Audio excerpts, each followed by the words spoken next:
Rich, are you there? So the plan with Rich is to, Yes, I am. hey, thank you, is to have this call and maybe other calls to work a little bit more detailed in the due diligence, process. Okay, so if I understand correctly, Rich will help us to understand the different areas of the due diligence, right? And is that correct, Rich? Yes, And yes. then obviously these, discussions may, take more than one session. I already have plans for the following weeks, but I really like this topic. So if you guys are okay with it, we can have Rich back, again. Is actually after the acceleration program and the training, when your deal reaches investment committee, he takes care of helping you to all the way to closing. So due diligence is what he does. He's an expert in mergers and acquisitions, and you read a little bit about him. So Rich, go ahead, the floor is yours. Thank All you. right. So, guys, I'm going to put up a presentation, and I anticipated that I would have a little bit more time than I actually have. So, as Daniel said, the plan even before today was to really start to give you guys kind of an in-depth look at how to actually go about doing the due diligence. I know there's a lot of the questions I get once the process starts is centers around, what should I be looking for? What kinds of information do I need to collect? And it really gets down into the detail. And I know our training provides a great, what I would call beginning of the process, and gives you a great overview of the process, and gives you a great beginning of the process, meaning you guys are learning exactly how to analyze a business, how to analyze an industry, how to decide, how to put together kind of a simple forecast, to present to us, and to your bank or your lending partners or what have you. You're also learning, how to analyze, or ask some of the high level questions about a particular business to make the decision as to whether you want to really go into that business or not. And those are all great. I mean, that's actually, that content would actually be kind of I would say probably the acquisitions 101 in an MBA program. Um, but there's steps beyond that. And I know sometimes it can be confusing. Okay, after I get an LOI, what happens? What happens in the deeper dive, when I do a deeper dive on due diligence? When should I engage my quality of earnings vendor? When should I engage an attorney? When should I look at other professionals? So there's a whole lot of questions. So what I wanted to do is, starting today, is put together kind of almost what I would consider a course on acquisition due diligence. Um, and it's by necessity, it's gonna be kind of higher level to begin with, especially today. I have about a half an hour, so we'll kind of hit the highlights today, and you guys can reach out to me individually, and I'll provide you the slides for this presentation, because one of my goals was to actually create something that you guys could put into practice right away, not some theoretical stuff that, you still, yeah, it's great information, but I can't use it in my day-to-day pursuit of an acquisition. So the slides will actually kind of give you guys a step-by-step approach. Now, within that approach, though, there's going to be a lot of detail that I will expand upon as we go along. So as Daniel and I discussed, what I would like to do is maybe once every 6 weeks, or so, is actually have another course that will actually give you a deeper dive into a particular topic that is within this particular presentation, so that you guys start to get an understanding and start to get a feel for kind of the nuance for every type of transaction. And what I know a lot of you guys are on here, you're buying home services businesses and what have you, but there's some of you guys that are looking at other industries. Some of you are going to be looking at bigger acquisitions. Some of you may own a business and you're looking to tuck that business into your current company. So this is really written kind of at an industry agnostic level. So there's some questions within the process, due diligence process, that are going to be relevant for a particular industry, some that aren't. But for the most part, you could pretty much take these slides and then essentially, add things to them, add things to the process that you want, take out things that may not, be appropriate for your particular situation. That being said, um, just so you guys have a quick understanding of kind of how I look at these things. I mean, when I came out of school, I was trained as a sell side analyst and banker, but I've also worked on the buy side. So sometimes when I'm speaking, my lingo kind of moves back and forth between the two different sides of a transaction. And also when I speak, you'll see that I'm very transaction oriented. So I don't look at businesses as just businesses. I look at it as a transaction. I'm more of a data person, data analytics type person.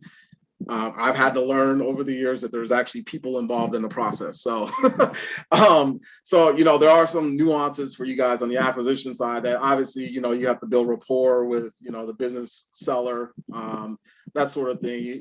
People have to like you in the process, to get the information that you need, and that's all very important, and it's key and crucial to being successful in an acquisition, and through the acquisition process.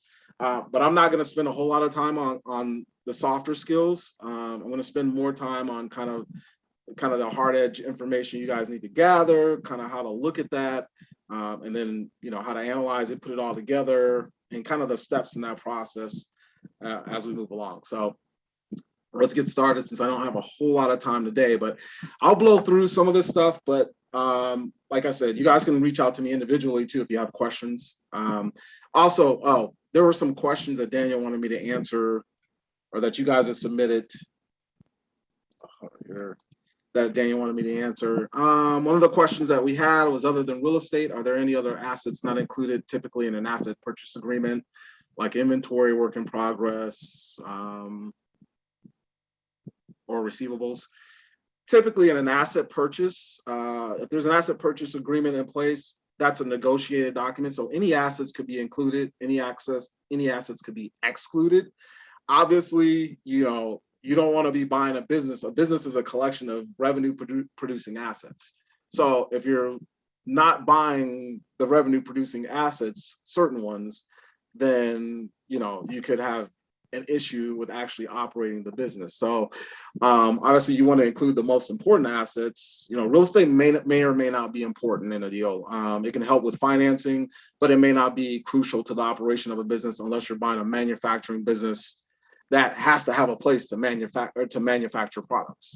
More of a service oriented business may or may not be important. But obviously, if you're not buying the receivables, you don't want to be taking the payables that go along with it, because all of a sudden you have a hole in your cash flow. So if you're not buying the inventory, then are you going to create a bunch of inventory before you take over or as soon as you create the business to then sell, to pay off your payables and to pay your people? Doesn't make sense. So obviously in an asset purchase agreement, you want to make sure you take all the relevant assets that are necessary for the business to survive. And if you don't take the AR, don't take the AP. Okay. And your working capital can be essentially, rejiggered by the bank or what have you. They'll give you a line of credit to start with. So that's not as big of an issue, but it's by discretion. So make sure you understand what those asset types are and how important they are to the business. The other question I have, what are you seeing as drivers of the M&A business over the next few months? Mostly it's the same drivers that are always in play during certain economic environments. Right now, there's a very low cost of capital for buyers right now, meaning buyers can go out and borrow money so cheaply right now that that's driving people to invest in businesses, off-market businesses. They're able to raise equity capital a lot. In some of the larger transactions, you're able to raise equity because equity investors are looking for a higher yield on their money because they can't put it in the bank and earn any money.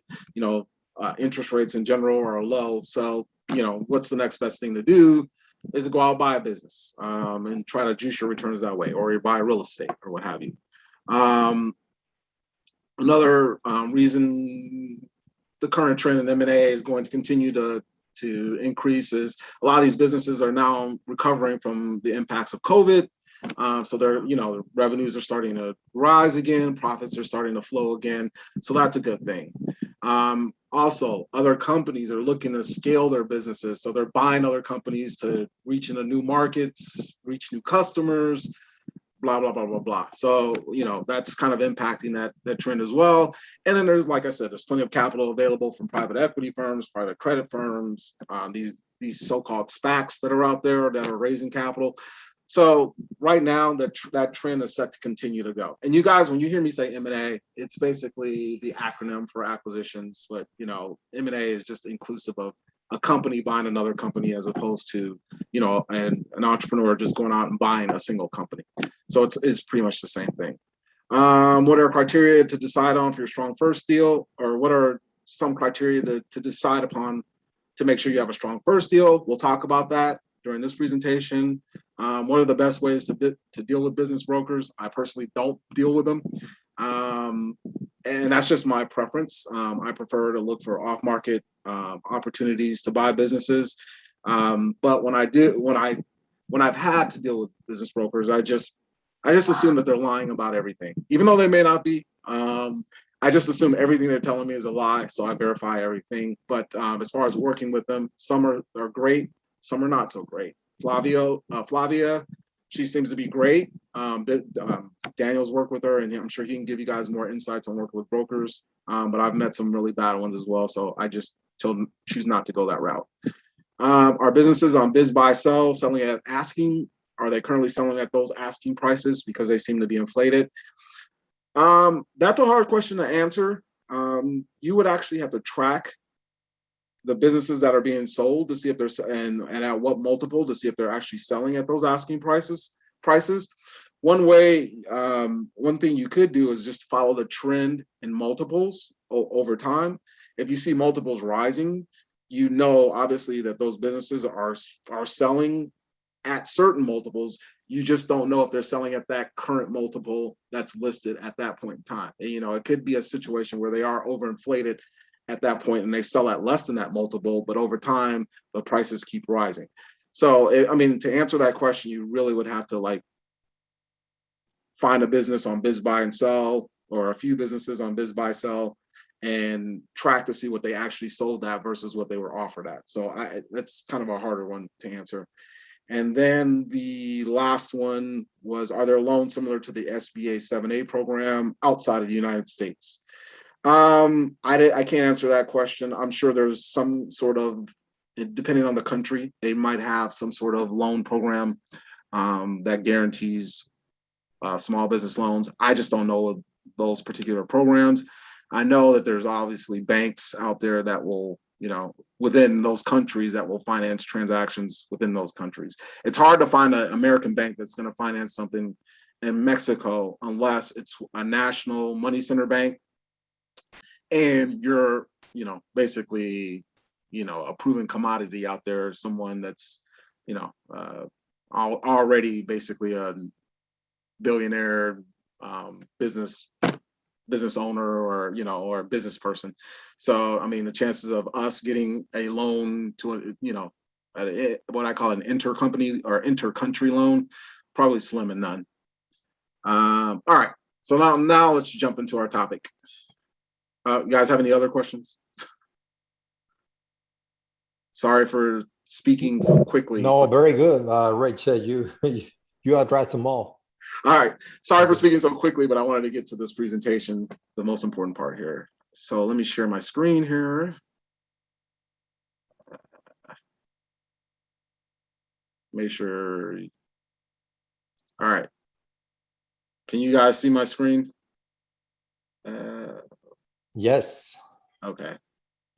So at Acquirer, we always talk about systematic processes. Whether you're buying a business or you're operating a business, our philosophy, especially post-acquisition, is to systematize your business. And what that really means is you want to put in repeatable systems to allow you to operate the business successfully. You want to develop repeatable processes, systems, how you handle your employees, how you handle marketing, how you handle sales, how you handle finance, or what have you. So we always discuss, implementation, post-close implementations, and systematizing the process. But I think you guys, we need to understand that part of through your acquisition process, you should systematize that too. Like I said, I'm a person of data and your process in terms of actually buying a business. And the reason I say that is because you want to be able to do the same thing over and over and over at scale, especially for those of you who are looking to build what I would consider roll-up companies. So maybe you want to buy one HVAC company, and then in 2 years, you want to buy another and implement that. Well, you should probably systematize that approach so that, number one, it helps you avoid errors in the process. Number two, you become more efficient at it. And number three, if you ever were to bring a partner on board, you could actually show them how you go about actually acquiring other businesses, which would then provide a lower cost of capital for you to actually go out and buy more businesses. So that's what I mean by a systematic approach. And as we go through this, everything is defined by steps. So step one, step two, step three, all the way through 14 or 15 different steps. Okay, so let's get started here. All right, what is due diligence? You guys can read through this definition if you want, but basically, due diligence is essentially making sure you're getting what you're supposed to get based on what someone told you were getting. That's it. So it's just that verification process. That's all due diligence is. And like I said, I'm going to skip through some of this stuff fairly quickly today. Why is it important? Well, it's important because if you don't verify what you're getting, you can end up buying a lemon. So, just think about if you're buying a house. You go out and buy a house, the real estate broker listed at, $200,000 or $300,000. You don't go look at the house and then all of a sudden you buy it, you move in, and you realize your roof's about to cave in. Well, that's going to cost you another $20,000 or $30,000. Then you look at the foundation, it's cracked. Okay, now that's basically you should buy a new house. So, I mean, due diligence, the importance of due diligence, it's the same reasoning when it comes to buying a business. You want to make sure that there aren't any huge defects within the asset that you're purchasing. So from a buyer's perspective, obviously it's important. You want to know what you're getting.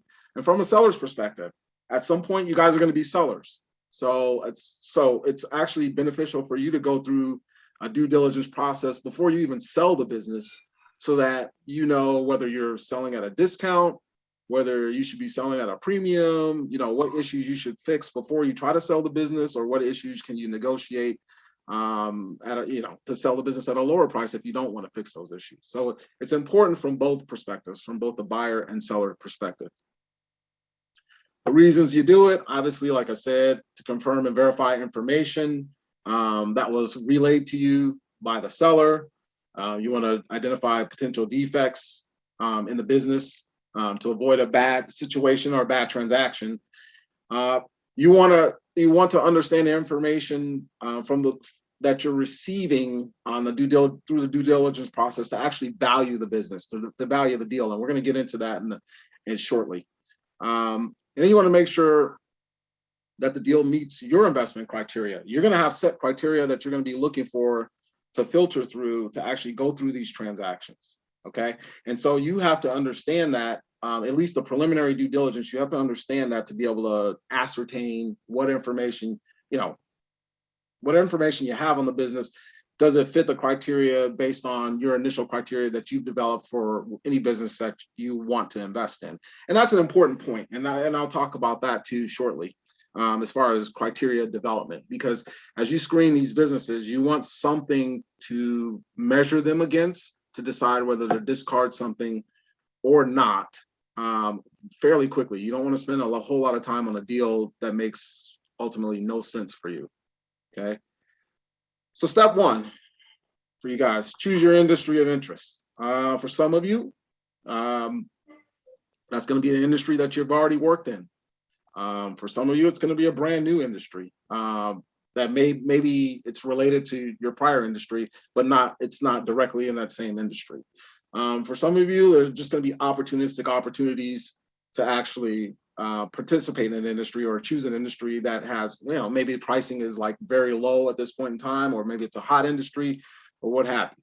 But as far as opportunistic industries go, or opportunistic opportunities go, is in terms of buying a business in an industry that you're not familiar with, you need to spend time learning about the industry through trade magazines, analyst reports, any information, newspapers, the Wall Street Journal, any information you can get, Hoover's, anywhere where you can get information on the industry. It's important that you understand it before you go through the process of trying to buy a company.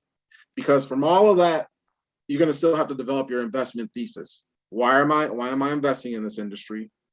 What are the drivers that I would like to take advantage of? What's my ultimate, business plan? Do I want to buy more companies in the industry? Do I want to, get to a certain size and sell out to, a bigger player? You have to understand your exit plan. You have to understand, kind of your business development plan. There's a whole lot that goes into developing that investment thesis. That investment thesis is going to be key to you, is going to be key for you to actually land the financing down the road that you'll need to actually complete your acquisition. Rich, I have a question. So would you say the due diligence starts right after LOI, or is something that in practice actually starts before, when from the moment you receive the prospectus? Yes, great question, Daniel. And the answer is due diligence starts from the moment you start receiving data. So whether that's a prospectus, whether you've been able to garner some piece of information from a contact or what have you, about the owner of the business, that's doing due diligence as well. So it starts early in the process, not upon getting an LOI signed. That's actually partway through the process. The LOI piece should be what I would consider, that should be after the preliminary due diligence is done. And I'll tell you, and you'll see kind of through the steps of this process how that works. But LOI should not hold up any of your due diligence beforehand, because theoretically you should not actually issue an LOI, and you'll understand why when we walk through this. You shouldn't even issue an LOI unless you've done preliminary due diligence. And I'll walk you through how that works. The other comment I wanted to add is when you said about the reasons for the due diligence, because I have seen some people who obviously are not in this call that want support, with the due diligence and with the deal flow to identify, the opportunity, and with the business analysis and with the business valuation, and probably and someone or a team of people take them to the closing moment, and from there take on the business, right? Yeah. So I advise against that, because the due diligence is actually part of a formal transition services agreement that we have with the seller post-closing. It starts way before with the due diligence. If we are going to own and operate the business, the more you know it, the better. If your plan is to have someone else purchase it for you, then it could end up in the wrong purchase. Yep. So that's exactly for me, it's a way of learning how the business operates, because some of these things you ask, they come back later. Yep. So when you go closer to the closing moment, and even when you go over the transition services, with the seller, because all of the knowledge you acquired during due diligence, you're able to do a much better transition. You're more familiar with the business, and the more involved with that, with all of the previous steps, the easier for you to onboard and successfully operate the business. Yes, that's so correct. I mean, your transition planning starts during the due diligence phase. And it should start during the due diligence phase, especially if the due diligence results in a closed transaction. Ideally, what you like to see is, if you have, and for example, in a bigger acquisition where there's a number of people involved, typically they will put they will actually embed a post-close transactional team within the actual acquisition process to start looking at how they would transition the business once it closes. And part of that, though, is knowing the business. You have to know the business before it closes. You have to ask the right questions. You have to really do a deep dive and dig in, which is part of that whole deep due diligence phase that I will be talking about and addressing. Your step 2, you guys need to develop an acquisition team. Some of you guys can do this by yourself up to a certain point. But if you don't have, for instance, if you're looking, if you don't have financial experience and you don't know how to analyze financials, you don't understand what to look for, then bring, and it doesn't have to cost you a lot of money to do this. But, have an analyst look at it, or a banker type person who has that background. You want to have an accountant ready to go. Now, you don't have to pay these people until their engagement services begin or are finished, but you just need to have a list of people available that you're going to tap. And you need to let them know that ahead of time because their schedules get booked up. But you need to have an accountant, a QOE, a person that's going to do QOE for you, the quality of earnings report. Because most of these smaller businesses that you guys are looking to buy they have unaudited financials. So you need to make sure you're getting what they say you're getting in terms of, the finances, the cash flow. Obviously, you want to have an accountant that you can talk to about, tax situations, because your personal tax situation, depending on how a deal's structured, maybe it makes sense for you to do a stock purchase versus an asset purchase. On the seller side, it might make sense for them to do an asset sale versus a stock sale. So you have to understand kind of your tax situation, what makes sense for you moving forward. So you always want to have the ear of an accountant available. You want to have an attorney. The attorney is going to be very important in the LOI process. And there's some litigation reviews that they will need to do to make sure you're not buying something where, they're in the middle of litigation that they kind of hid. It's not on the balance sheet anywhere. And it doesn't have to be unless it's a probable situation where they're going to end up paying out money. But you want to make sure that they look into all litigation matters. And then other consultants is needed, whether they're operational consultants who may be specific to an industry, HR people that maybe can review employment contracts.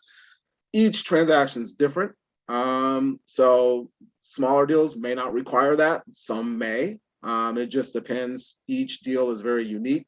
So you'll have to be able to determine which consultants you might need to bring on board, where your level of expertise isn't just at a level high enough to gauge what to look for in those certain situations. Step 3. Now this is where we get to kind of the pre-due diligence that we were just talking about. This is the beginning of that process. So you need to establish investment criteria, which you're going to stick by no matter what. It's like investing in a stock almost. You want to set your parameters for what you're looking to buy, and you're looking for transactions to actually exclude from the process, because you're going to see a lot of deals that might look good at first, then you put them through your little filter, and then you're going to assume, hey, this isn't going to fit with what I'm looking for. So obviously you would have already chosen the industry as one of your criteria. Some of the financial criteria you need to be ready to look at. And again, we'll have a course down the road on some of this stuff. So for now, just, if you don't understand it, don't worry about it. We'll do deeper dives down the road. But you want to establish certain financial criteria for business you're looking at. Maybe you want it to have a certain level of revenue, a certain level of cash flow, a certain level of profitability. Maybe you don't want it to have, a certain amount of debt on it.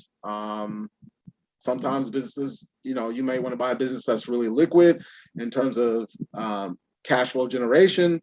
And then you want to make sure business, is utilizing its assets appropriately. And there's ways to measure all of these. And again, if you don't have that background, I can help you with some of that stuff. You can hire a consultant to help you with some of that stuff. It's important that you be able to kind of distinguish what you want through that process and what to discard. Obviously, geography might be another criteria that you might want to make sure that the business meets that criteria. Because if you're buying a business, you live in Montana and the business is in Arizona, that's not going to make sense unless your plan is to put someone in place to manage the business. But you're still going to need to spend some time at that business in the beginning to make sure you understand it. And then there's other stuff that you could throw in, and that other stuff is kind of a catch-all category. Maybe you don't want to own a business that that functions in sunlight. I don't know, but whatever that criteria is, you can throw that in there too to make sure that it kind of is a filter for the businesses that you want to look at or that you want to move forward on. Step 4 is determine your most likely financing scenario. So what that just means is understand kind of what your cash constraints are, what your financing constraints are. If you have $100,000 in capital to invest, then you use that to back into how much money you might be able to borrow to buy a business. Now, what I've done in this sentence here, think about it in terms of how many dollars available that you have to invest and what the final cap table might look like. Here, I laid out a scenario for you. So say you want to buy a business for $1 million, and I use $1 million just to make it easy. Okay, you get 80% debt on that through the SBA or some other debt lender. Okay, so they're going to let you borrow $800,000. You have to come up with $200,000 in equity. Well, your total equity is $200,000. GP equity is your equity. Let's say you're going to put up 50% and you have a partner that's going to put up 50%. So now you have $100,000 under that scenario to buy $1 million business. So what that tells you is you probably shouldn't be going out to buy a $4 million business unless those equity allocations are dramatically different. Say you have a partner who can put up 95% of the capital and you only have to put up 5%. Well, then that's going to increase the amount of business, the purchase price on the business that you can buy if you can actually borrow that amount of money. So there's a borrowing constraint and there's an equity constraint on your cap structure that you really need to understand before you go out trying to source a business, because it's not going to make sense for you to buy something, to go out and try to buy IBM and you got $2. Okay. All right, this I'm going to skip. These are the different ways to finance a business acquisition. This was, if you guys want to go back, there's an old course we did, or an old meeting we had where I talked about the different ways to finance a business acquisition. I'm not going to get into that right now.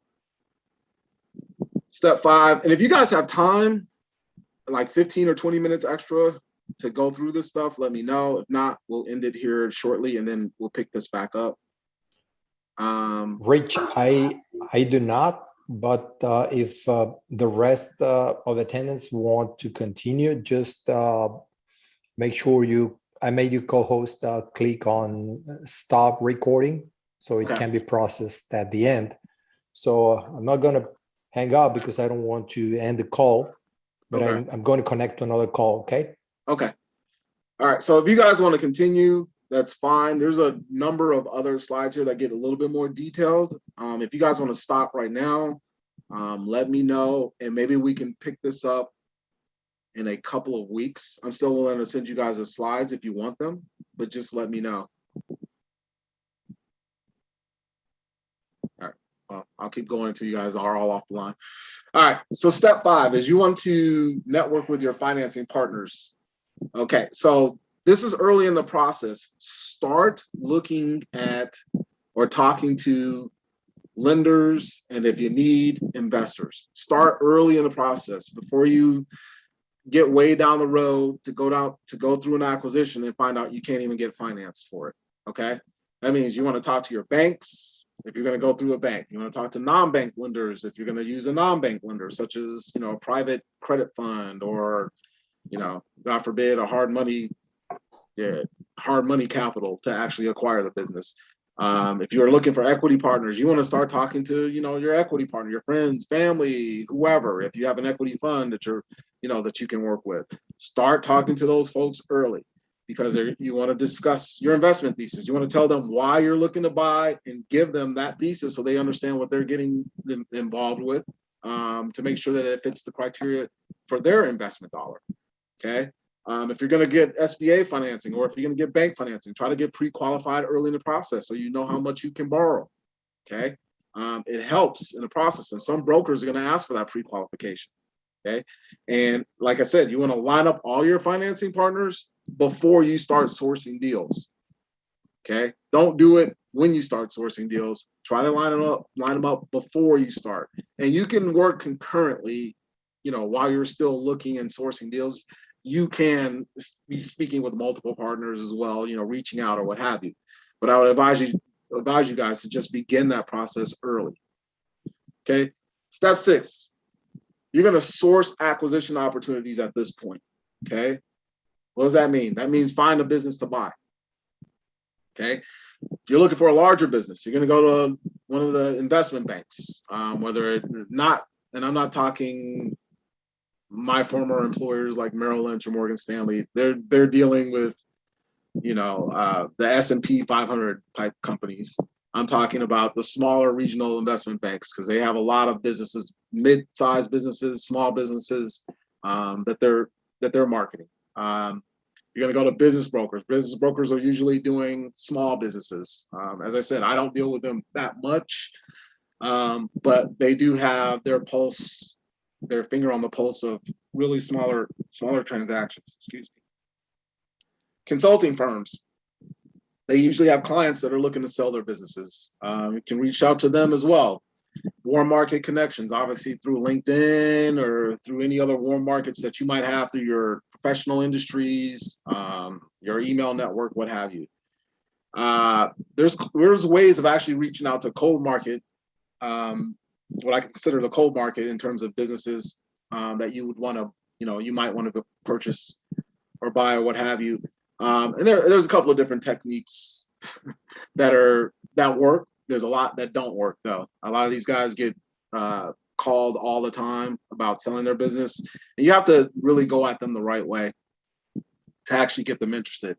And then there's sourcing firms that will actually source businesses in particular industries that you like. I'm sure some of you guys are aware that Acquira has a business sourcing division that just sources off-market acquisitions for businesses and for buying. And sourcing firms and sourcing off-market transactions are the best way to actually buy a business, because a lot of times you can catch a business owner who may be just thinking about buying or selling a business, and then that jump starts the process, and you maybe get a great deal on a good business.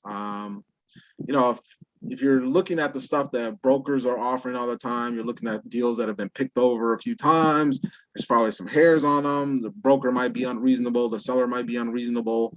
So they've probably been sitting on the market for a while. So sometimes you have to be really careful about what you get from brokers. Again, another reason I'm not a big fan of them. But if you decide to go the cold market route, there's one technique that I used to use when I had to source businesses for an equity fund that I worked for. And one of the things that we used to buy distressed assets or distressed businesses. And one thing we would do is we would pitch, let's just say XYZ Manufacturing, a purchase offer. We'd agree to buy their business at the full price that the owner was wanting. Then we begin the due diligence process. And one of the things that we would ask for is an accounts receivable aging. And what I tended to do, because I was always under pressure to look for, opportunities for our fund, was I would go through that accounts receivable aging report and look for anything that was over 90 or 180 days old, a company that was having issues paying the bills. And then I'd basically grab the information about that company and I call them about possibly purchasing their business. And so there's just little ways to do things like that if you're looking for certain types of businesses. It really only works with distressed businesses, but it was just a little trick that I tried as far as attacking the cold market. There's other ways of doing it. You can send emails to owners. And it doesn't really work that well. I mean, the response rate is pretty low. A personal letter probably works better if you guys really want to do that. Obviously, that takes time and money, but there's ways to do it as well. But you want to source opportunities as much as you can that are off market rather than going through brokers, just because you're going to find better deals out there and more unique deals. Step 7, your preliminary due diligence. This is where we start getting into the process a little bit more. And what I'd say is, this is where you're going to really have to have an understanding of what you're looking at. And I'll put it this way: if you don't have comfort dealing with financials or business matters, then get help, because this is your first shot at screening a company. This is your first shot at actually taking a transaction from beginning of the process through the end. This is just your intro to a company. So get help. I have. Go ahead. I'm sorry. So get help. Okay. We can do that. We can help you look at those things. But you need to have somebody on board that can actually help you analyze the preliminary due diligence. So what are the things you need to get? Or these are suggestions that I would offer. And these are the things that I used to go after all the time, because they provide you a lot of information without providing you with too much information. You don't need to dig into the nitty gritty to start the process. So you want to get a narrative, giving it a broad overview of the business and its history. That's probably going to usually, if you're going through brokers are really good about providing that kind of information. I will give them credit for that. Business owners, if you depend on them to write it, it's going to probably be a little choppy, but you want to get that narrative on the business and the history of the business, the history of the owner, and what have you.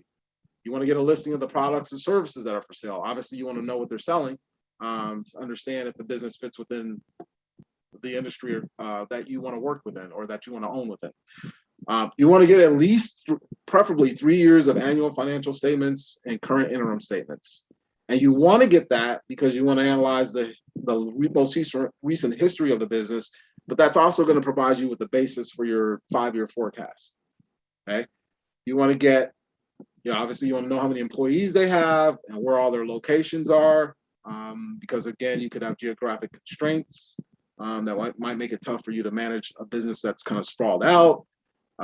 You want to understand where the business is and its market. So, like if you're even if you're looking at an HVAC business in Phoenix, Arizona, for instance, you want to understand kind of where it stands in its market in relation to its competitors. Okay. You want to try to get a list of the assets of the business, and that's important from a financing standpoint down the road. But you want to know what kind of assets the business owns. You want to get an accounts receivable aging schedule, accounts payable aging schedule, and again, we'll go through in detail in another course why you want to get these and how to analyze them. You want to understand what the ownership structure of the company looks like. Is it a sole proprietor? Is it an LLC? Is it a stock capitalized type company where there's a number of shareholders? You want to understand who you're buying the company from. You want to understand any unique characteristics of the company. So there may be something where it's an HVAC company, but they also have a manufacturing arm. Well, that's important to know. Okay. Hey, Rich. Yeah. So question, how many of these activities do you recommend doing before LOI and how many after LOI? These are all pre-LOI. And this information here, this preliminary due diligence, and here's what I'll say. This preliminary due diligence is important to get you to an LOI, but sometimes you may have to write what I call an indication of interest, which you guys know within acquire as a pre-LOI, to get someone on board to provide that information to you. So what an indication of interest, and I'm going to talk about that shortly here, but what an indication of interest will do, is you see a business out there, someone's selling it for, $1 million. You basically just write them a short letter, sign it saying, look, I'm interested in buying your company for $1 million. Please reply within a couple of days. If they sign off on it, then you start to collect this preliminary due diligence information. And you always write the indication of interest or pre-LOI subject to due diligence, so they understand they have to provide some initial information for you to make a decision upon.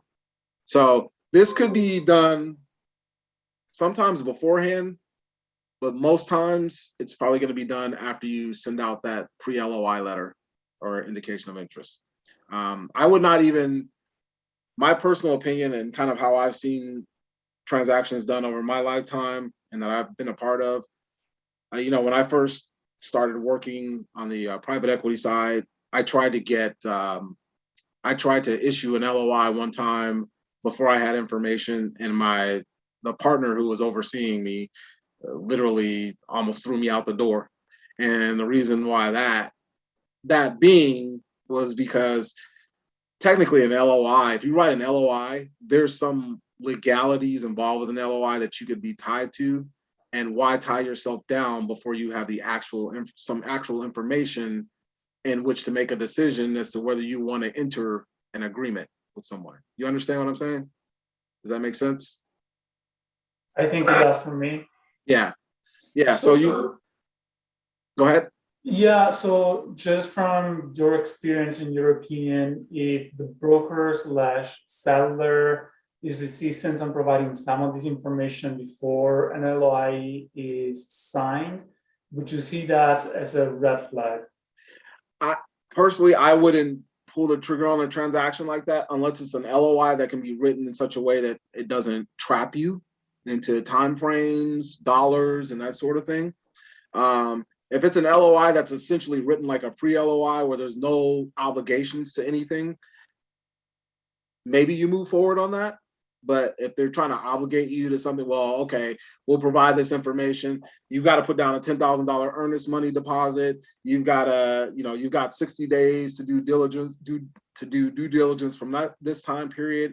You've got, they start putting all kinds of contingencies into this quote unquote pre-LOI, which actually looks like a legally binding LOI.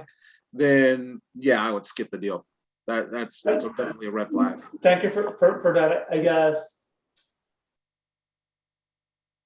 if a seller tells you, I'll give you this information after you sign an LOI, given that the LOI is non-binding, yep, would you look at that as a red flag where the seller is trying to hide something, and so he wants the LOI first so that he can negotiate a high price? Or do you think that would not be such a very red flag? I wouldn't necessarily consider that a red flag. Again, if there's nothing, and that's where you want to make sure you have an attorney review it, because you want to make sure that there's no legally binding language in there. And if there isn't, then I wouldn't consider it a red flag, because you can always come back and renegotiate it, which you're going to do anyway after you do the due diligence. So it's not like a situation where, you sign this LOI, then you get all this information, and then all of a sudden you find out that there's something in there that you don't want to pay for, or that creates a situation where you need to renegotiate the deal. You're gonna have an opportunity to do that because you sign a legally non-binding agreement. So that means you can enter into a legally binding agreement that's more to your liking down the road. All right. Thank you. Yep. All right. So step 8 in the process then is to actually run your filters for red flags, just like we just talked about. So once you've gathered this information, you have to have a system for being able to basically filter it. You want to make sure basically to understand if it's an industry fit. That's just understanding the narrative that was given to you, understanding, obviously what industry it's in, making sure there's no red flags there. You're going to have a list. As we just showed you, one of the things that you're going to gather is a list of products and services that are being sold. So you'll be able to see if there's a product service fit. You'll understand whether there's a geographic fit because you've gathered that information. And then you'll be able to analyze to see if the deal fits you from a financial standpoint in terms of the financial criteria that you set. And you really need to make sure not everything's going to fit perfectly within your criteria. So there may be a situation where maybe revenues aren't as high, isn't matching your specific criteria perfectly. Maybe they're $100,000 less. Okay. All right. Well, that might be okay. But then as you go through the process of analyzing the financials against your criteria, if you start to see too many red flags, then you have to make a decision whether to actually continue the process or discard it and move on to the next transaction. Okay. So this is where understanding the filtering process becomes important, because you want to go through as many as you can. You want to go through as many frogs as you can to find the princess or the prince or whatever they used to say. So you want to be able to go through these deals, and you're trying to disqualify. You're trying to disqualify. I'm serious too. You're trying to actively disqualify deals, and find a reason to kick them out, because you want to find the best deals that fit within your criteria.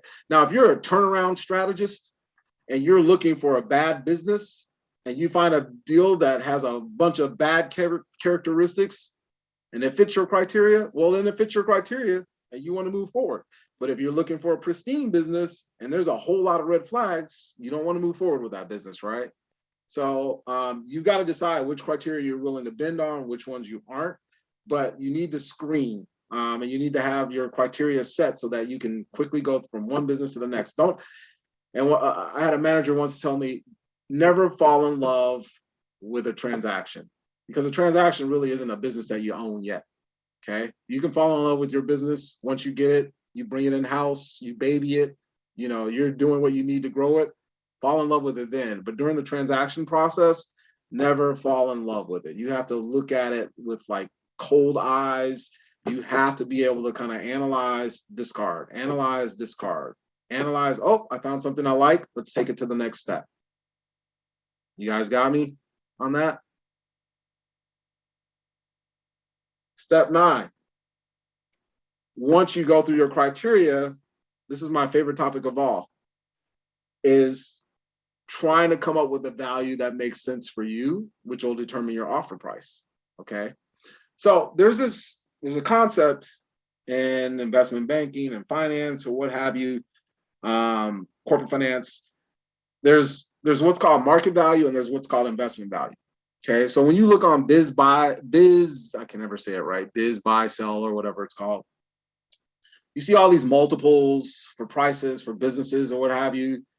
That's really market value that they're right now, that they're trying to sell the business at. That market value only matters to the seller. At some point, you may be a seller. You're not a seller right now. You're a buyer. So multiples, to me, are useless when you're trying to determine whether to buy a business or not. It's a poor decision criteria, because unless you're buying the business and you're getting ready to flip it in 2 or 3 days or the next month, then who cares what the multiple is? Now, that being said, multiple may relate to valuation in a way. It may relate to what I consider investment value to a certain extent, because obviously if you're paying 3 times or 3x multiple on $1 million, you're paying $3 million. Okay. That's a feeder into your basically your valuation, valuation machine is what I call it. Okay. So if you're paying $3 million for a business, okay, then we know that's a cash outflow of $3 million that I need to account for when I'm actually valuing this business.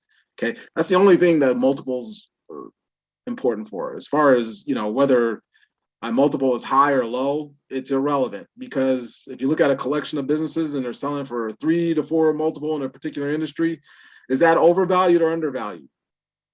Who knows? It might be perfectly valued right now. It might be overvalued. Maybe the whole industry is overvalued and it's about to crash. Maybe the whole industry is undervalued. So that multiple and trying to compare them from one business to another is just a comparison to see, where a company's value is in relation to other companies within its industry. Well, if the whole industry is overvalued, then what, who gives a rat's butt? You know what I mean? So from a multiple standpoint, as a buyer, the only thing the multiple is important for is for you to ultimately understand what the final asking price is for the business, just to feed it into your analysis to determine whether it fits your investment value. So investment value is your particular value, what you think the business is worth, not what the market thinks it's worth. So if the market thinks the business is worth 3 million, you think the business is worth 4 million or 5 million, and it's selling at 3 million, maybe that's a good buy for you. If it's selling at 2 million, maybe the market's overvaluing the business. Okay. So that's the difference between market value and investment value. Investment value is for you. Market value is for all the sellers out there that are trying to push their business on you. Okay. Now there's 4 major ways to value a business. I'm not going to go into the details on how to do each of these at this moment. Again, this will be something that maybe I'll have a class for and show you guys how all 4 valuation methods work, but we can talk about them at a high level. Comp value is just basically what we just talked about, looking at a business, looking at the other businesses in the same industry, seeing what they're selling for, and basically putting a multiple that kind of matches the rest of the industry. So think of it as like when you go out to buy a house, you know, when the real estate broker is showing you a house and they're showing you prices, a house is in the same neighborhood as a bunch of other houses that are selling. Your house is probably, or the house that you're looking at is probably going to be priced around the same thing, around the same price, give or take some criteria based on the, you know, the paint job of the house, you know, if the kitchens are nice, what have you. You guys understand that. That's the same thing in business when you're looking at comp value. So they're basing everything on a comparative basis to other businesses within the same industry. I hate that valuation, but I understand. Valuing the business based on discounted cash flow analysis. This is the absolute best way to determine whether you should invest in the business, because it takes that input. If you're buying a business and it costs $3 million, dumps that into your analysis, takes a number of other factors, future cash flows up to a certain point, and when you up until when you plan to exit the business, discounts all that money back to the current time to give you kind of an estimate of value. And there's some other inputs like your cost of capital and sort of that sort of thing. But you know, assuming you get the assumptions fairly correct, and there's an easier way to do this than how they teach you actually in school. But assuming you get those inputs correct, it's the most accurate way and the best way to actually value a business and determine whether you should buy it or not. Asset value it's an okay way to determine whether you're getting value by buying the business. But again, if you're buying the business and it only matters if you're buying the business and you're going to sell the assets off. So think about the 80s when they had the old, and some of you guys might be too young to remember this, but leveraged buyouts back in the 80s or what have you. And I'm kind of young too, so don't fault me on that, but I've read a lot about it. But they used to do leveraged buyouts in the 80s, and what would happen is a lot of these buyout guys would actually buy companies for the, you know, less than the value of their assets. Then they basically strip the assets, sell off the assets, and ruin the company. But then they'd make a ton of money just based on the value of the assets themselves. So it you know, buying a business based on a small business based on asset value, yeah, okay, I got a great deal on the business, but again, unless you're going to sell off those assets, then what's the point? Excess earnings value, garbage. It's an IRS way of valuing a business, and it's irrelevant in terms of buying a business. It's dumb, but I just wanted to throw it up there just so you guys can see the different ways that you could possibly value a business. And then obviously, if you have a public business, a company that's that's publicly owned, there's what's called the PE ratio, but that's irrelevant in the private market for the most part. Okay, so now we've got 9 steps thus far. We've gone up through preliminary evaluation. Step 10, this is where I kind of said you may have to do this beforehand, before you actually get the information you need to actually make a decision. Sometimes not, but that's to prepare your indication of interest or your pre-LOI letter. So you're just basically within that letter going to indicate the price you're willing to pay to the owner. You're going to send that to the broker or the owner, depending on how you've sourced the business. And you're going to move on to the next candidate until you're contacted by the broker or the owner. You want to build your pipeline. You want to be looking at multiple transactions. You want to be sourcing deals constantly, looking at multiple transactions until you find one that makes sense. And for those of you who are looking to build a portfolio, this is just going to be a continuous process. As much as you can do it and as fast as you can turn it, this is how you're going to build some wealth. You're not, at this stage, you're not trying to take the deal out of play. So the indication of interest or pre-LOI is a simple letter. There's no exclusivity in there for you. You're just trying to get the owner to give you either the information you need or to gauge their interest in actually selling the business. Okay. So again, there are no legal commitments at this stage. Step 11. This is where Hey, Rich. Yes, sir. Let me get on video here real quick. Hey, so can you explain this to me? The one part I don't understand is this LOI at times. Okay. Because every time I've just reached out to a broker or looked at something on Biz Buy Sell or anywhere else, mainly what's coming back to me is, hey, fill out this form, this NDA. We'll get you all the information. Most of the time I'm looking at it and it hasn't been great. You know what I mean? They're trying to sell for 900,000 and they're showing like 100,000 in SDE or something. Mm-hmm. You know what I mean? It's just junk. But if I were to move forward, is that where I'm then going in with an LOI at that point in time? If I'm saying, hey, I'm interested and I want to gather more information, I want to do some more due diligence. And if so, is that LOI template within our acquisition stuff that we can just pull that out? And then that's what I'm going to send back to the broker to say, I want more information. Okay. So at that stage where when they're getting you to sign an NDA, that's when I would actually send the pre-LOI or the indication of interest, meaning, hey, there's a letter. I'm interested in buying this business for this price. A trick I have to actually, if you're really interested in the business, a trick that I would, I don't even call it a trick because it's just how it happens in business, but I would just offer the full price at the indication of interest. Just tell them, look, I'm interested in this business. I'm willing to pay XYZ because there's nothing legally binding there. Okay. Then you're going to be able to get your hands on all the information. The LOI, once you get your hands on all the information and you're able to kind of estimate a value you're willing to pay. Well, first of all, you need to figure out if you even like the business. If somebody's selling you a $100,000 business at $900,000, and you're more likely you're going to be like, I don't want this business anyway. But if you go through the initial information, you find out, hey, this might be interesting, or what have you. At that point, after you've already issued the indication of interest, okay, you're getting a little bit more serious. You need to make sure that you collected enough information to make a good decision, which is that preliminary due diligence list that I provided beforehand.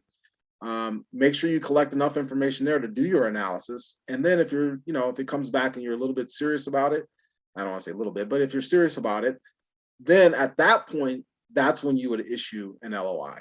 Okay.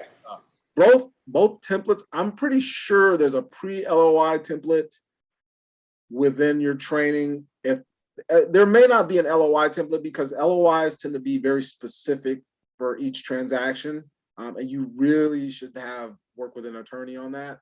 Okay. But I have, if you get to that stage, I have a template for an LOI that you could mock up and use. But obviously you want some legal review on that because LOIs can get into some legal language which you could be held responsible for, and there could be some financial penalties tied to it. So, okay, always be careful with LOIs. Yeah, and that's cool. I mean, I have an attorney who can review that sort of stuff. So, just to have a template. And I can reach out to her as well, but I just kept getting confused with this LOI piece. All right. And that's the purpose of trying to train with you guys, so you guys can kind of start to put the entire picture together, because I know it can be confusing, if you're not doing it every day, or if you haven't done it every day, it can be really confusing. Well, wait a minute, when am I supposed to do that? What piece of data am I supposed to get? So, this is part of trying to kind of educate you guys and get you guys more comfortable with the process so that you can move forward on these deals. Appreciate it. No problem. I enjoy doing it. Okay, so we've prepared our letter of intent. Okay, step 12, this is where you begin once the letter of intent is accepted, this is where you begin your deep due diligence process. And we'll kind of skim over a lot of this stuff because we just won't have time. We'll be here till 6 o'clock at night, which is my time, which is another 2.5 hours. And I'm sure you guys don't want to be here that long. But this is where you begin the deep due diligence process once the LOI is accepted. So you want to start to engage with your team. So you want to engage with your QOE consultant. If they don't have audited financials, You want to engage with someone like Elliot to start to review their financials to make sure that what they're presenting is what's there. You want to engage with your attorney, which you probably already have through the LOI review, but you want to make them aware that, hey, we're moving forward on this so that they can start to gather the information that they need. You want to engage with those financing partners. You want to keep them up to date on as to what what your plans are, and what they'll let you know kind of what they need on their end to review the deal. You want to engage with other consultants as needed. And from all of the requests from the QOE consultant, from your attorney, from your financing partners, and the other consultants, they're going to send you their due diligence lists. Okay, you're going to put together a master due diligence list from that information. What you don't want to do when you try to collect this deeper due diligence is send an owner 4 different or 5 different due diligence lists. Okay. First of all, you don't want to send them the list anyway. You want to send it to them in piecemeal. So you want to ask for information, maybe 3 pieces or 4 pieces at a time, or if they have a team that they've dedicated to helping you gather information, and I'm talking about the seller, then you can provide them with an entire list, a checklist. But you want to make sure those checklists are consolidated. You don't want too many checklists going out, because it's going to frustrate the seller. Because they're going to think that they have to take up too much time just to provide you with information during this period. I'll get to what areas you're going to cover on that due diligence, or what due diligence may be covered through your different consultants. But essentially, you're going to put together that master due diligence checklist. And what I would do is keep it, because on your next transaction, it's going to be pretty much the same thing. We have due diligence checklists that are pretty thorough, but they're pretty generic as well. If you guys ever want to see what a formal one looks like, let me know. I can definitely send it to you. Then you're going to set up your data room. Okay. Your data room is your room where all of your consultants and your attorney and your accountant can actually get to the information. And when you set up a data room, it should be itemized and clearly lined out as to what's what. You should have separate folders for financials, for operational matters, for human resources matters, for financial matters, for pending litigation, for anything that you can separate that's going to be clean, that your attorney can find, your accountant can find, your QOE can find, your other consultants that are working with you can find, if you have those, that you can find, because ultimately all this information that's collected, you're going to have to analyze it and make a determination as to whether you want to buy the business. Okay. So here are the sections that will be covered by your deeper due diligence. Okay. You're going to, obviously you're going to cover target company overview, financials. You guys can read through this. I mean, technology, patents, strategic fit, target base. All these 12 areas are the areas that are going to be covered by most transactions. There may be an area here or there that might be added because the business is very specialized. There's a couple areas in here that may be moot, that may be removed during your process. But in general, there's 12 areas where you're going to spend your time collecting information and analyzing issues. And again, your consultants are there to help you collect the information and kind of give you an idea about each of these areas, but it's going to be up to you to decide if that area, if the questions that you need answered are actually answered. Okay. So ultimately, it's still your decision. I mean, we're adding capabilities at Acquira also because, like I said, I was a buy-side analyst. I had to basically create the report for all of this for our principals when we went out to buy a company. So I'm familiar with actually how to putting together a report, putting together the information that's been gathered by not just myself, but other consultants or what have you. And then submitting that to my principals to help them make a decision on a particular acquisition. We're actually kind of adding that capability internally, and probably be me overseeing it. But for you guys, these are going to be the areas that are looked at and that you really need to get comfortable with. So let's go through these quickly. I'm not going to keep you guys for too much longer here. But on the target company overview, you want to understand why the owners of the company are actually selling the business. Okay, these are some of the questions that you would either ask directly to the owner, and or that would be gathered through the due diligence data collection process. Okay, so some of these questions you probably don't want to ask the seller directly. I mean, they're just not going to know off the top of their head. They're not going to be able to answer intelligently. Some of them you can ask them like during an interview with the owner.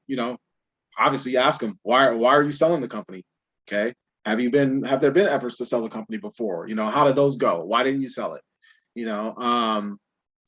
Questions like what's the business plan and long-term strategic goals of the company? Actually, as part of your data collection process, you should be able to get kind of a business plan from them, as well as from the seller, as well as kind of their view of the forecast over the next 3 to 5 years. I mean, a lot of businesses won't have that. Okay, so you have to make allowance for that. But maybe in a general conversation with the owner, you can find out what his or her plans were to actually build and grow the business. So these are the types of questions you want to get answered during the target company overview part of the process. Okay. If we go to financials, okay, you want to examine financial metrics. You want to understand kind of where the business has been, where it is right now, and where it's going as far as the finances. Are the financial statements audited? Obviously, if they're audited, you probably don't need a QOE consultant. You can pretty much trust and verify that they are what they are, as long as they're being audited by a reputable accounting firm. And sorry if I'm looking over here. I've got 2 displays going, so I'm not disinterested in what I'm telling you guys. What do the financial statements imply about the financial performance and condition of the company? Are margins for the company increasing or decreasing? Are future projections reasonable and believable? So these are kind of some of the items that you're looking for on the financials to help you answer the questions as to how stable the company is. Is it near bankruptcy? Obviously, you don't want to be buying a bankrupt company unless you're a turnaround expert. Questions like, are there unusual revenue recognition issues? Things like this. Yeah, they'll answer these kinds of questions so that you get really comfortable from a financial perspective. Okay. Tech patents, probably not important. Yes, sir. Sorry, question on the financials, and maybe that's more deeper dive type of a question. Yep. So one of the concerns that I always have is the seller is taking on paper lease drawings, and so it looks like it's part of the SDE. But what if the seller is actually paying contractors, subcontractors, employees cash? Do you have any recommendations on how to go about identifying any of that? Yeah, and this is kind of a deeper dive on analysis, but one thing when I was an auditor, one way you can spot things like that, if they're not showing up in the financials, actually they have to show up in the financials. Otherwise it's fraud. So if they're paying by cash and they're not showing on the P&L, so to speak, you're gonna find it when you check the cash balances from period to period, because one of the things you're going to ask for, or your QOE person is going to ask for, is they're going to want the bank statements, the monthly bank statements for a set period of time. Okay. And what will end up happening is they're going to try to match the cash balances that are shown on the balance sheet to what's in the bank at certain periods. If there's a big deviance, they're going to know that something's afoot. And what tends to happen, and the way I caught it as when I was an auditor, how I would catch it is I would just simply create a cash flow statement from the balance sheet and the P&L. And if I couldn't tie back to the balance sheet number, the change in the balance sheet number, then I know there was some potential fraud going on. I mean, it's an easy catch for an accountant to make, but not like for an everyday business person. They wouldn't necessarily understand how to do that. But there's ways to find that out. And so I think that's understood, but I could still take as a slight potential fraudulent seller, I could take a draw out of the company. So it looks like it's just my money. Yeah. On paper, it will look like SD, but then I can use that money to pay cash some contractors that work for me. Yeah, but now if you're paying the subcontractors and I don't want to get too far off on this. Yeah. If you're paying the subcontractors in cash, would you have recorded any of their expenses on the books? No. Okay, but then you're going to get to a process question from anybody who's looking at a business. Well, how did you actually complete these jobs? Well, but what Are they working for free? And yeah, I mean, what would happen is you are making $20, so a contractor is making $20 per hour, and then they got a tip on top of that on cash. Yeah, you know what? I would, and just to get back onto the topic, what I would say is if you're looking at draws, one of the things that I know like that Elliot would make a allowance for is, you know, you're taking capital out of the business. The only thing that's gonna necessarily matter, you obviously want to understand what the true cost of, you know, servicing a client really is. Okay, if you don't, that's one thing you want to definitely get to. But from a financial perspective, if you're taking draws out of the business like that, it doesn't matter to you, because when you go back to actually buy the business, you're going to assume that there's a certain level of working capital. And if they're just drawing it out like that, you're going to negotiate that into your price. You know, you're going to assume that, hey, you took so much money out of the business, whether it's for personal reasons, and, you know, I mean, whether you're paying off subcontractors or what have you. I need to understand, you know, from a analysis standpoint, how much of that money that you're taking off is actually, you know, needed for working capital. Because when you're paying vendors like that, you're using working capital dollars to finance your payments to vendors. Even if you're taking it through a draw, that's working capital. Okay. So then you're going to ask them to establish a certain amount of working capital reserve when you buy it. And you're basically going to say, look, if we're seeing all these draws coming out, you know, we're buying the business for $1 million, but then I'm looking at here and you're taking out, you know, $100,000 a year in working capital, then we're only willing to pay $900,000 for that business. And there's ways to kind of penalize them for doing that, even if you don't know what they're doing with the money after the fact. But part of the due diligence process is you're going to be talking to vendors, or one of your consultants is going to be talking to vendors to understand exactly, you know, how, you know, what the relationship is with the business. You know, how do they contract with the business? How do they get paid by the business? That's part of the due diligence process. So if the vendor tells you, hey, you know, he's paying me by cash, then you can make the connection. If they don't say anything, then you're going to ask the next natural question is going to be, well, how do you guys get paid through the company? I don't see any checks. I don't see any wires.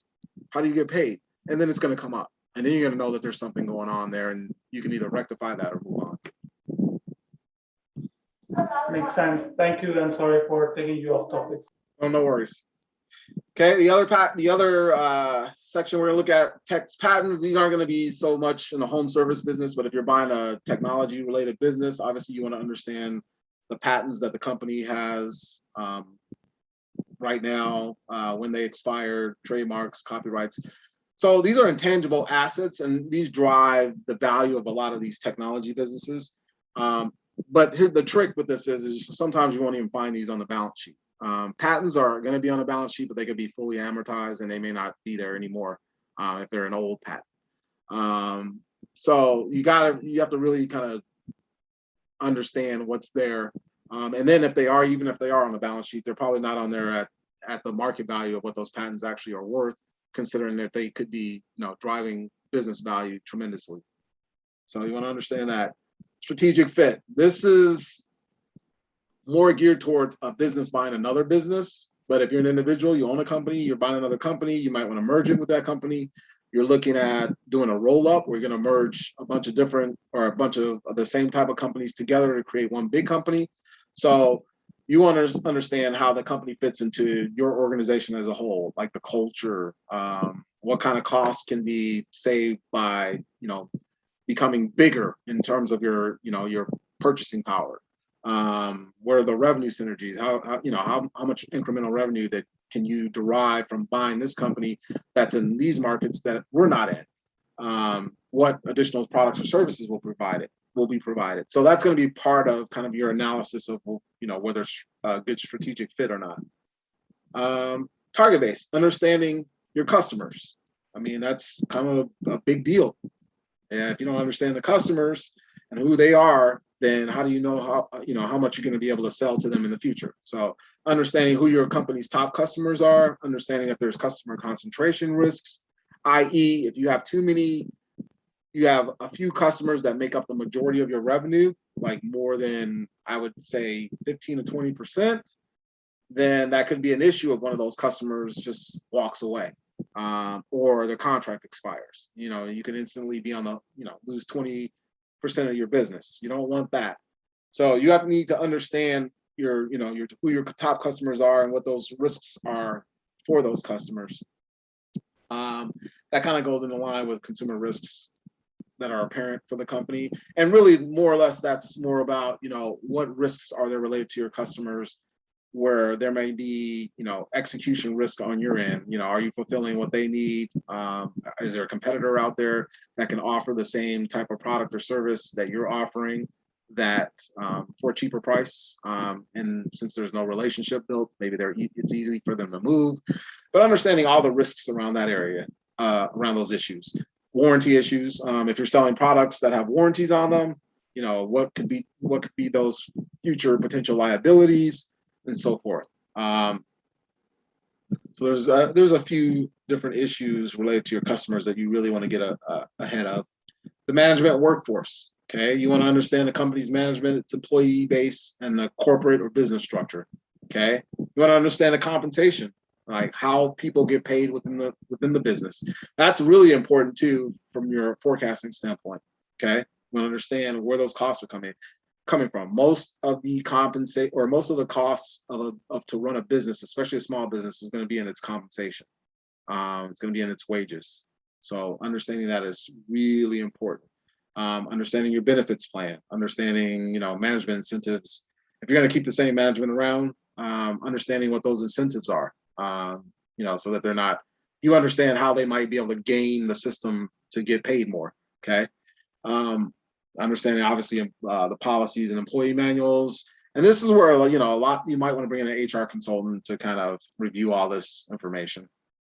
And then having detailed background on the company's senior management team, especially if you plan to keep your management team around. With smaller businesses, it's usually the owner who's going away, so it's not a big issue. But if you buy a small company that has designs on growing significantly, scaling up, maybe be getting sold to another business, they're probably going to have a somewhat of a professional management team in place, and you want to make sure that you understand the backgrounds of every senior manager on the team. It's important because they're going to be essentially your agents to drive growth, especially if you plan on keeping them around after the acquisition.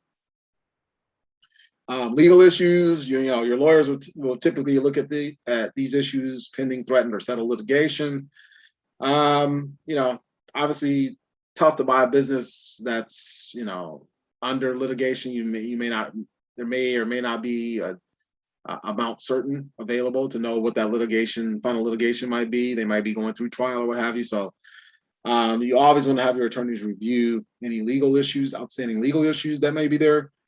IT, this is more for internal. You want to understand their systems, what software they're using to run their business, what upgrades may need to be made, how much, on an annual basis that they spend on IT, and obviously a disaster recovery plan. Something, God forbid, shuts the business down, like an earthquake or COVID or whatever. You want to understand that they have a disaster recovery plan in place that will mitigate that risk. And then corporate matters, I'm not going to go through too much of this, but they are what they are. Obviously you're going to gather their charter documents and understand who owns the business and what. and make sure that there are no securities law violations.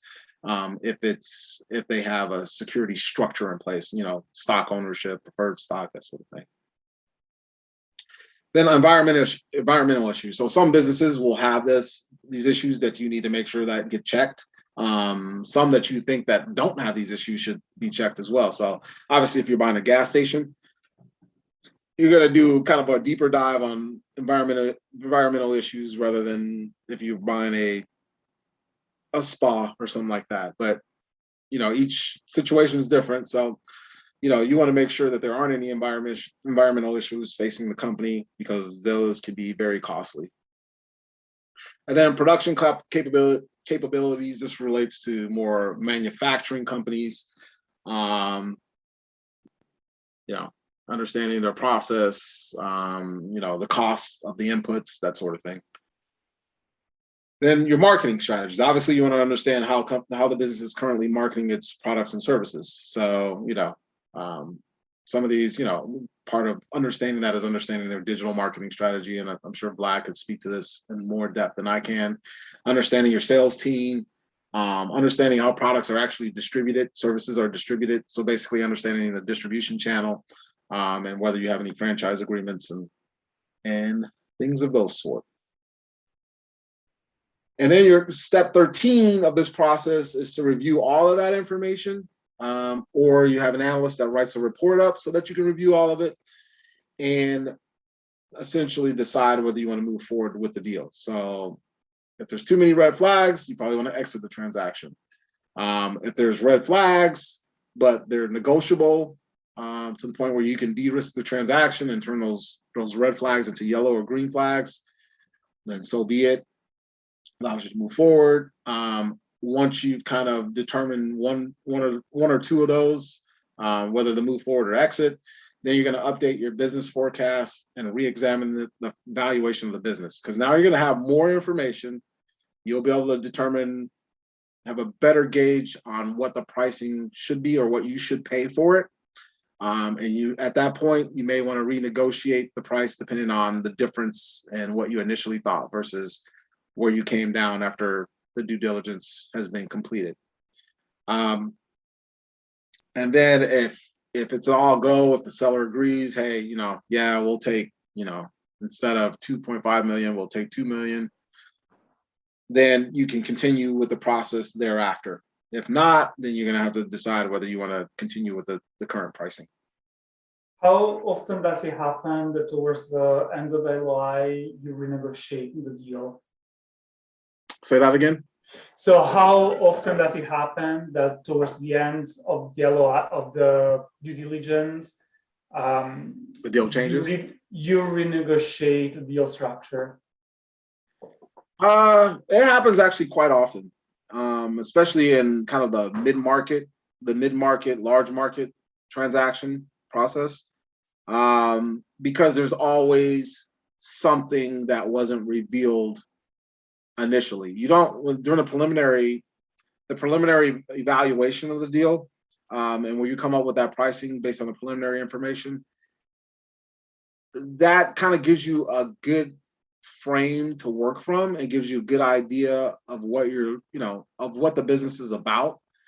But there's always something that's found that wasn't revealed in that preliminary information that may be to your benefit, in terms of you might find something that tells you the business is actually worth significantly more than what they're offering, and you may not say anything.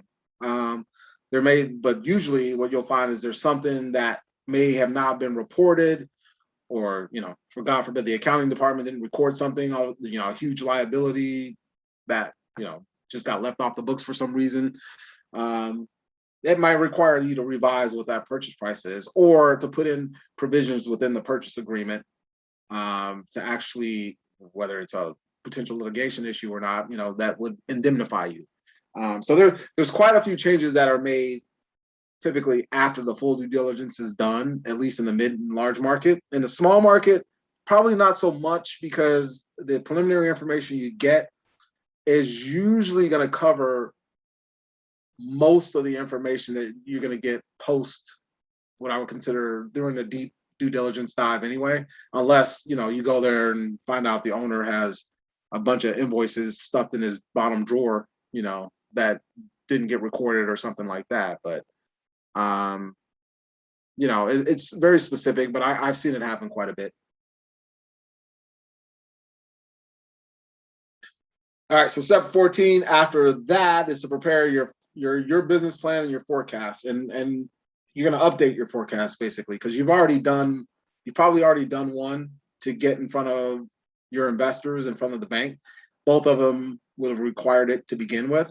So now you're going to update both, provide those to both your lender and any potential equity partners if you have any, because they're going to ask for it. They're going to make their decisions based off of that. They're going to make their final decisions based off of that final business plan and forecast. So yes, they have preliminary underwritten your deal. They probably provided some sort of what I would call a non-firm commitment, basically an intent to lend or an intent to invest. But this is where they're going to actually make their final commitment, and their final commitment is a legal commitment. So they're going to want that information in a package sent over to them. Okay. Then step 15 is to prepare the purchase agreement. This is actually probably something that will be going on concurrently as you get deeper into due diligence, and most of that information has come in. So your attorney will usually already start preparing a draft based on the 80% of information that's already come in, based on the idea that the other 20% isn't really going to make that much of a difference. And then once the draft is completed and once the rest of the information comes in, then they'll make adjustments to the final purchase agreement for any minor changes based on the final 20% that came in. That final purchase commitment will then be written right after, you know, the necessary title searches have been done, UCC filings, that sort of thing. So they're going to do a title search to make sure the assets are owned by the company. They're going to run a UCC filings to make sure there aren't any hidden debts that they didn't catch. They'll just do a number of things. Title searches for real estate that might be owned. All those sort of searches happen towards the end of the due diligence process and right before the purchase agreement is signed. Okay. Then step 16 is just to sign and close the deal. Okay.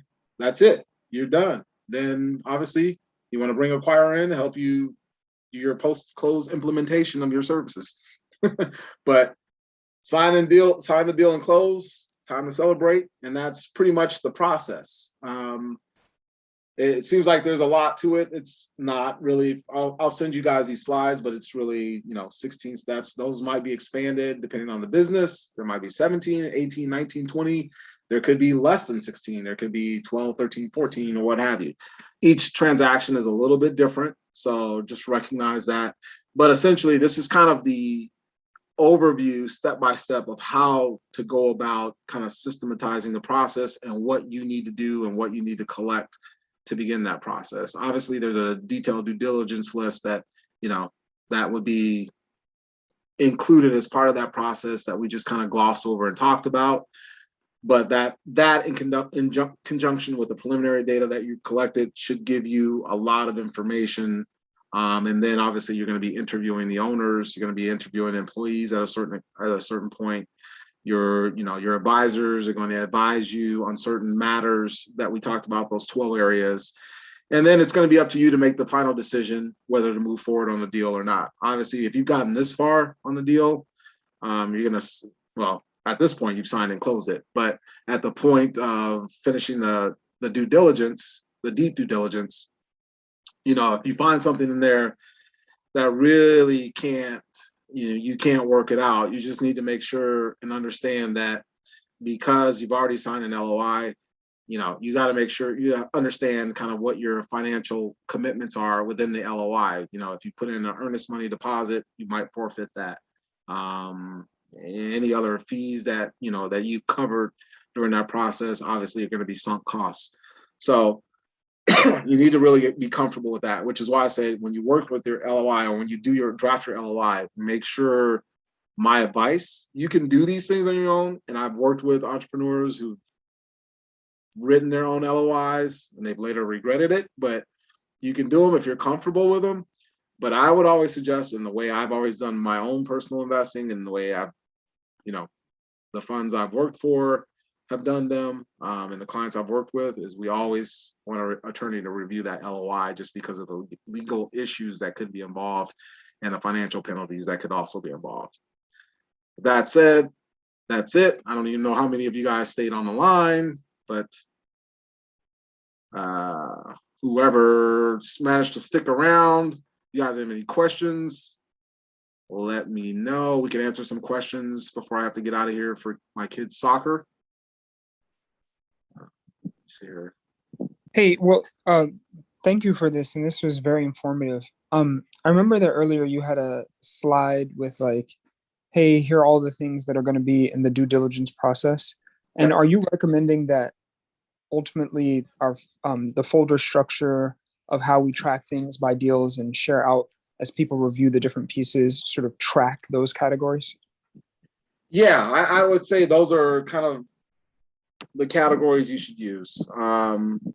It'll keep it clean for you, and you'll really get a sense of, it'll be easy to find. So in those particular areas that they're looking, are you talking about the 12 areas?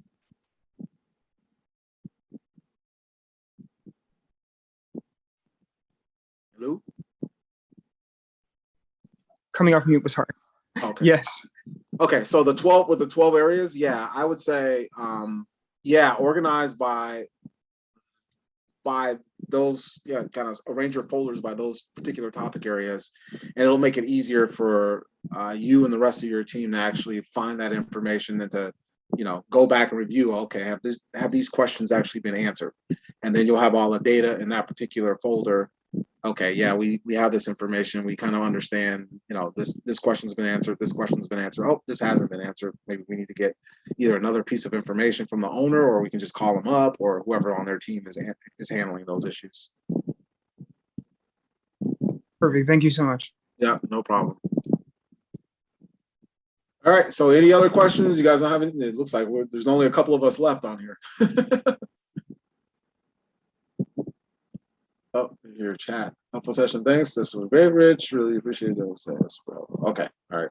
All right. Well, if there's no other questions at this point, if you guys want to reach out to me directly, if you want copies of slides of the presentation, I'll definitely send them over to you. And I'll let Daniel know when we'll be kind of doing a deeper dive on any other topics that are discussed or that were discussed today. And hopefully we'll get some more people in here so that they can learn the correct process.